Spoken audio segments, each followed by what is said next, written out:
Hello everyone, welcome to my YouTube channel. इस video में हम PL SQL नेस्टेड ब्लॉक्स के बारे में डिस्कस करेंगे।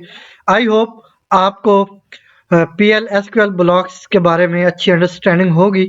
अगर नहीं है, आप इसके बारे में पूरी तरह नहीं जानते, तो इस पे हमारी एक वीडियो मौजूद है जिसका लिंक आपको डिस्क्रिप्शन में मिल जाएगा। तो आप वहां से जाके समझ सकते हैं कि PL SQL ब्लॉक्स क्या होते हैं और इनकी वर्किंग किस तरह होती है। तो इसके बाद आज के टॉपिक में हम चलते हैं, देखते हैं कि ये PL SQL ब्लॉक को हम नेस्ट किस तरह करते हैं, और जब इनको हम नेस्ट करते हैं तो इनकी उस टाइम वर्किंग कैसे होती है, जिनको हम नेस्टेड ब्लॉक्स भी कहते हैं। तो यहाँ पे हम इसका कोड टाइप करेंगे। तो आप जैसा कि जानते हैं कि इसके लिए सबसे पहले हमें यहाँ पे डिक्लेयर डिफाइन करना होता है PL SQL के लिए, अगर हमने कोई वेरिएबल डिक्लेयर करने हैं तो। और उसके बाद ये हमारा होता है बिगिन, और इसके बाद एंड। ठीक है, ये हमारा ब्लॉक है। अगर हमने कोई वेरिएबल डिक्लेयर करना हो तो डिक्लेयर, ये कीवर्ड और बिगिन इससे पहले यहाँ पे करते हैं। ठीक है, तो इसके बाद ये हमारी बिगिन की स्टेटमेंट शुरू हो जाती है, और इसके बाद ये एंडिंग है। ये ऐसे ही है जैसे हमारा C++ में मेन का फंक्शन होता है, उसका मेन ब्लॉक होता है, या जिस तरह हमारा जावा में मेन ब्लॉक होता है, इसी तरह ये इसका मेन ब्लॉक है। तो यहाँ पे हमने कुछ वेरिएबल डिक्लेयर कर लेने हैं, या एक ही, इस एग्जांपल में हम एक ही वेरिएबल को डिक्लेयर करके यूज कर लेंगे। तो डिक्लेयर में सबसे पहले मैं एक वेरिएबल क्रिएट कर लेता हूँ, जिसका नेम मैं यहाँ पे कर लेता हूँ block1, और इसकी टाइप में कर लेता हूँ नंबर, और इसके बाद इसको वैल्यू इसका साइज डिफाइन करना है, तो वो मैं इसका 5 कर लेता हूँ। और इसके बाद यहाँ से इसको हम वैल्यू भी दे देंगे। तो उसके लिए ये हमारे पास एज अ असाइनमेंट ऑपरेटर काम करते हैं, ये कॉलन एंड इक्वल साइज। ठीक है, इक्वल साइज। तो ये एज अ असाइनमेंट ऑपरेटर काम करते हैं। और इसके बाद हमने कोई वैल्यू असाइन कर देनी है इसको, तो मैं इसे 10 कर देता हूँ, और इसके बाद सेमीकोलन। ठीक है, तो अब हमने क्या करना है, इसको हम यहाँ पे रन करेंगे, डिस्प्ले करवाएंगे जो भी वैल्यू है block1 की। तो ये हमारा वेरिएबल नेम है, ये जो block1 है ये वेरिएबल नेम है, नंबर इसकी टाइप है, 5 जो टोटल हमने डिफाइन किया, ये इसका टोटल साइज है, और इसमें हमने वैल्यू दे दी 10। ठीक है, और अब इसको हम एग्जीक्यूट करें तो आउटपुट क्या आना चाहिए, हमारे पास 10 आना चाहिए। तो वो कैसे हम एग्जीक्यूट करेंगे, मतलब अगर हमने आउटपुट डिस्प्ले करना हो तो उसके लिए हमारे पास ये स्टेटमेंट है dbms, और इसके बाद अंडरस्कोर, और इसके बाद output dot put underscore line. ठीक है, इसके बाद ये पेयर ऑफ पैरेंथेसिस, और इसमें हम स्ट्रिंग को भी डिस्प्ले करवा सकते हैं, और इसके बाद किसी वेरिएबल की वैल्यू को भी। तो सबसे पहले हम यहाँ पे एक स्ट्रिंग टाइप कर लेते हैं, तो उसके लिए हमें pair of single comma use करना होता है।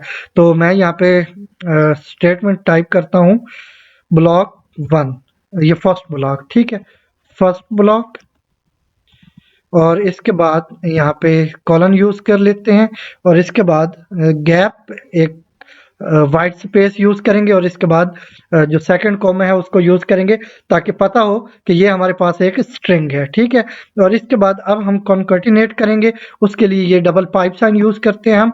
और इसके बाद अब जो भी वेरिएबल की वैल्यू है वो हमने डिस्प्ले करनी है, तो उसके लिए हम यहाँ पे डिफाइन करेंगे वेरिएबल नेम, वो है block1। ठीक है, तो जो भी वैल्यू होगी वो डिस्प्ले हो जाएगी इस स्ट्रिंग के बाद। ये जो स्ट्रिंग है ना, यहाँ से यहाँ तक ये एज इट इज ही रहेगी, फर्स्ट ब्लॉक ये सारी। ठीक है, ये एज इट इज रहेगी, और इसके बाद वेरिएबल की जो भी वैल्यू है, जो कि हमारे पास 10 है, ये डिस्प्ले होगी। तो इसके बाद अब हम यहाँ पे ये सारा काम मैंने कर दिया है डिक्लेयर में, ये हमने बिगिन में करना है। ये यहाँ से मैं कट कर देता हूँ, और यहाँ जाके ये काम हमने बिगिन में करना होता है। यहाँ पे जस्ट हमने डिक्लेयर में हमने सिर्फ वेरिएबल्स, चाहे एक हो या ज्यादा हो, मल्टीपल हो, उनको यहाँ पे डिक्लेयर करना होता है। और इसके बाद इसकी अगर कोई भी मैनिपुलेशन करनी होती है, या हमने कुछ भी आगे आउटपुट वगैरह डिस्प्ले करवाना हो तो उसके लिए हम बिगिन में जाते हैं। ठीक है, तो यहाँ पे हमने इसको डिक्लेयर किया वेरिएबल को और इसके बाद बिगिन में आ गए और यहाँ पे जो भी वेरिएबल की वैल्यू है उसको हम डिस्प्ले करवाएंगे एग्जीक्यूशन के बाद। तो अब हम चाहते हैं कि एक और ब्लॉक हम यूज करें जो कि नेस्टेड हो, इसके अंदर ही यूज करें। तो उसके लिए हम क्या करेंगे, इसके अंदर रह के बिगिन के बाद, इस स्टेटमेंट के बाद, एंड से पहले, ठीक है, यहाँ पे फिर से हम डिक्लेयर यूज करेंगे और डिक्लेयर के बाद कोई भी वेरिएबल नेम हम रख सकते हैं। मैं कर लेता हूं ब्लॉक 2, ठीक है, और इसकी सेम टाइप होगी नंबर और इसका साइज भी मैं 5 कर देता हूं, आप कम ज्यादा कर सकते हैं। और इसके बाद इसको मैं वैल्यू दे देता हूं 20।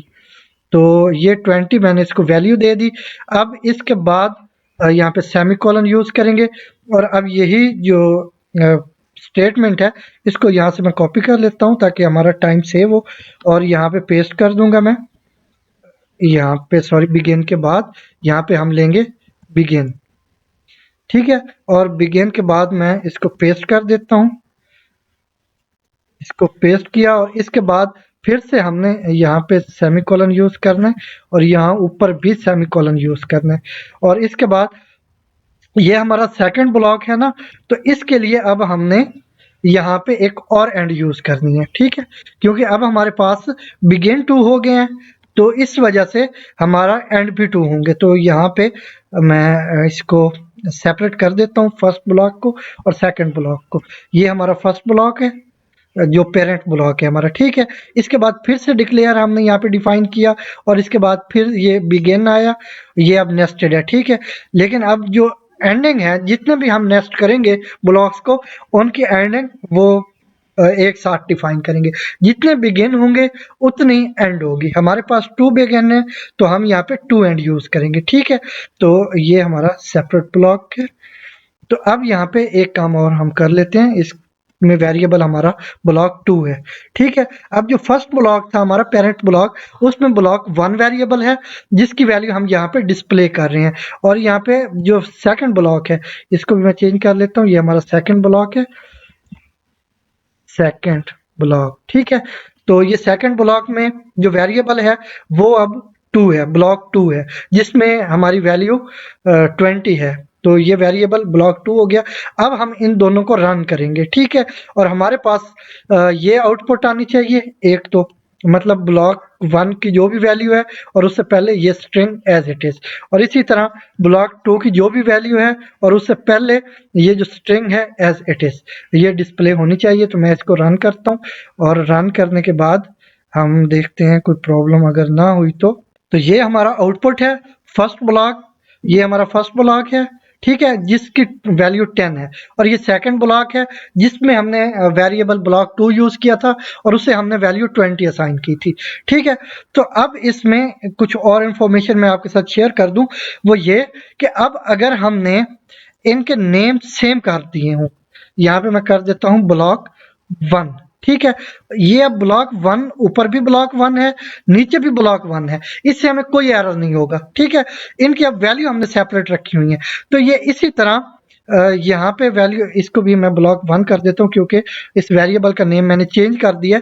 तो अब यहाँ पे हमारे पास आउटपुट में ये इसी तरह हमें वैल्यू डिस्प्ले होनी चाहिए 10 और 20, ठीक है, और उसी तरह फर्स्ट ब्लॉक और सेकंड ब्लॉक, जबकि हमने ये जो वेरिएबल नेम है ये सेम ही डिफाइन किए हैं, ठीक है। तो इसको मैं फिर से रन करता हूँ, यहाँ से इसको रन किया और इसका आउटपुट देखते हैं तो बिल्कुल वही है, क्योंकि अब इसमें हमारा फर्स्ट ब्लॉक भी एग्जीक्यूट हो रहा है, उसकी जो भी एग्जीक्यूशन में वैल्यूज वगैरह हैं वो हमें यहाँ पे डिस्प्ले हो रही हैं। और इसी तरह जो सेकंड ब्लॉक है उसमें भी जो वैल्यू है वो हमें यहाँ पे एग्जीक्यूशन के बाद डिस्प्ले हो गई है, ठीक है। तो ये इस तरह हमारा ये नेस्टेड ब्लॉक काम करता है।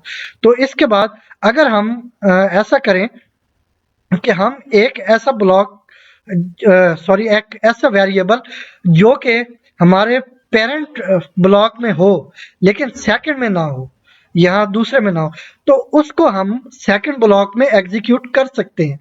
लेकिन ऐसा वेरिएबल जो ब्लॉक 2 में हो, चाइल्ड ब्लॉक में हो, उसे हम ब्लॉक 1 यानी पेरेंट ब्लॉक में एग्जीक्यूट नहीं कर सकते। तो इसको मैं फिर से ब्लॉक 2 कर देता हूँ, इसको टेस्ट कर लेते हैं। ये ब्लॉक 2 है और ये हमारा ब्लॉक 1 है। तो अगर यहाँ पे मैं ये करूं कि ब्लॉक 1 को मैं ब्लॉक 2 कर दूं, ये जो हमारा फर्स्ट पेरेंट ब्लॉक है, इसमें अगर मैं ये जो चाइल्ड ब्लॉक में हमारा वेरिएबल है, इसको मैं इसके अंदर डिफाइन करूं या यूज करने की कोशिश करूं, तो फिर हमें एरर आएगा। ठीक है, यहाँ पे भी अभी मैं ब्लॉक 2 रहने देता हूं, लेकिन ये एरर ही होगा, एग्जीक्यूशन होनी नहीं है। तो अब हमने क्या किया है कि जो ब्लॉक 2 है, चाइल्ड ब्लॉक, उसका जो वेरिएबल है उसको यूज करने की कोशिश कर रहे हैं फर्स्ट ब्लॉक जो कि हमारा पेरेंट ब्लॉक है। तो देखते हैं इससे क्या होता है। इसको यहाँ से रन किया तो ये हमारे पास एरर आ चुका है। ठीक है, ये एरर क्यों आया? क्योंकि जो बाद वाला ब्लॉक है, चाइल्ड ब्लॉक है, उसका कोई वेरिएबल या उसकी कोई वैल्यू हम वो यूज नहीं कर सकते पेरेंट ब्लॉक में, जबकि जो पेरेंट ब्लॉक है उसकी वैल्यू हम जो चाइल्ड ब्लॉक है उसमें यूज कर सकते हैं। तो इसको भी टेस्ट कर लेते हैं। तो यहाँ पे मैं ब्लॉक 1 कर देता हूँ, ये हमारा ब्लॉक 1 हो गया पेरेंट ब्लॉक में। ठीक है, तो इसके बाद अब यहाँ पे मैं इसको यूज करने की कोशिश करता हूँ, तो ये ब्लॉक 1 हो गया। ठीक है, तो अब यहाँ पे आप देख सकते हैं ये जो ब्लॉक 1 वेरिएबल है ये पेरेंट ब्लॉक में है, फर्स्ट ब्लॉक में, और इसको हम यूज किस में कर रहे हैं?